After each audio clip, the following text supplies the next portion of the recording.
Hello, Pelle here. I am going to show you the new and improved sample block. So I'm going to start a new world, and here we have the samples sections. Let's see if I can find a nice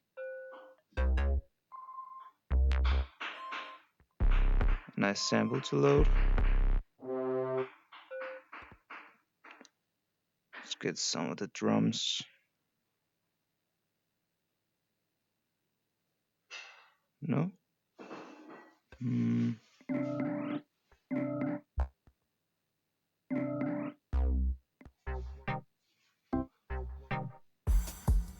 Yeah, let's get this one. Alright, so same as before, I can trigger the sample by hitting it. I can stop it by putting my cursor inside the bubble. I can open it up by using the squeeze buttons, both of them at the same time, and pulling the sample open. And here you see the new design. The visuals are not ready yet, but all the basic functionality is there. I can play the sample by hitting the sides of the bubble, and I can stop it again by placing my cursor inside the bubble. In the middle here, it's not gonna start playing to play or stop the playback. I have two stream inputs. First one here is the speed.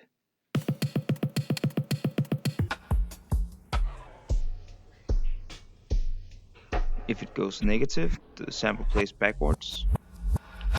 And if it's playing backwards, it's going to start at the end and play until the begin point. The stream input over here is the gain knob. I can control the gain of the sample.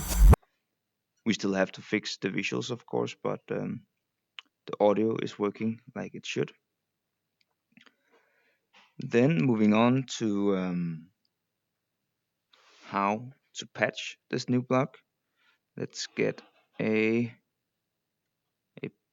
button. This this jolt input here in the middle is the play input. So whenever this receives a jolt, it will start playing.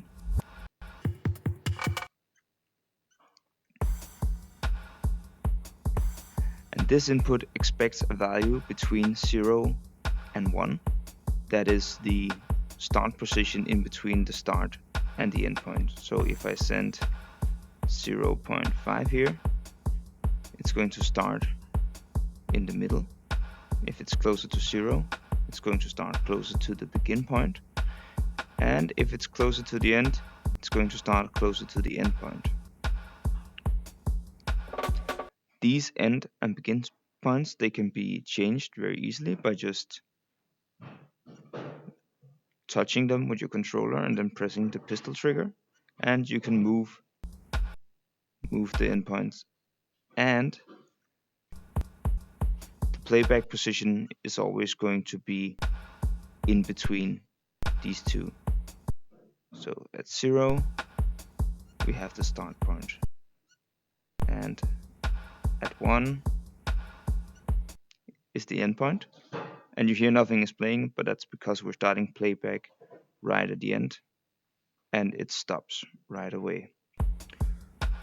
While the sample is playing, you can see the playback cursor. That can also be grabbed and moved around like this. So you can kind of scrub through the sample. It doesn't sound super great right now, but like we can spend more time on it if we want. Let's see here. We have a few different jolt outputs here. First one is the begin time, and the second one is the end time. So see, when I move the begin time cursor here, this value updates, and when I change the end time, it's going to send out the end time in seconds over here. Whenever um, whenever I play the sample, these values are sent out as well. So if I change this, let's say like this, and I play, it's going to send out the start and end point, and that will just be useful when you're patching stuff. This last jolt output here sends out a jolt whenever playback is done. Do you see that?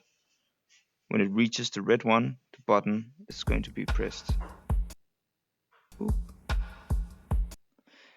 And this is cool because if we patch from here to the playback start inputs, we can make a loop.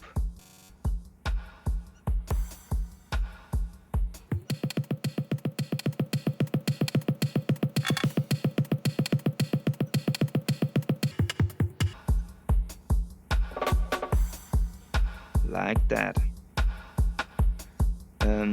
These two jolt inputs over here are inputs to set the start and end point.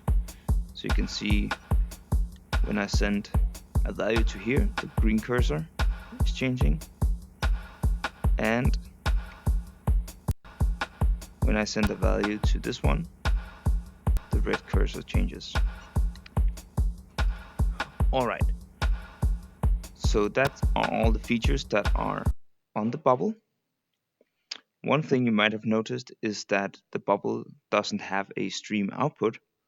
So how do we plug it into the rest of our patch? We do that by using this new block here that is called sample out, and it looks like this. For now, we still need a visual pass, and this block is used by taking your sample and then just moving it close, boop, and it's going to snap into place. See that again. And now it is connected to the sample out block. Now we just need an output. We'll plug it in here. Let's try playing the sample. And we now hear the sample through the speaker. So now there is no sound because the sample out is not plugged in. And now there is sound. And we can, of course, add some sort of effects, like add like a reverb and like a low pass maybe in the chain here.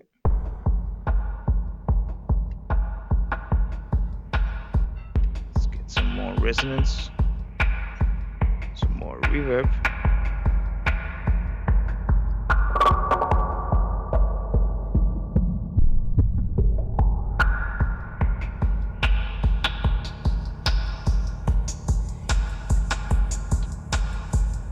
And we can stop it like that. Alright, that's it. That's it for the new sample block. Bye bye.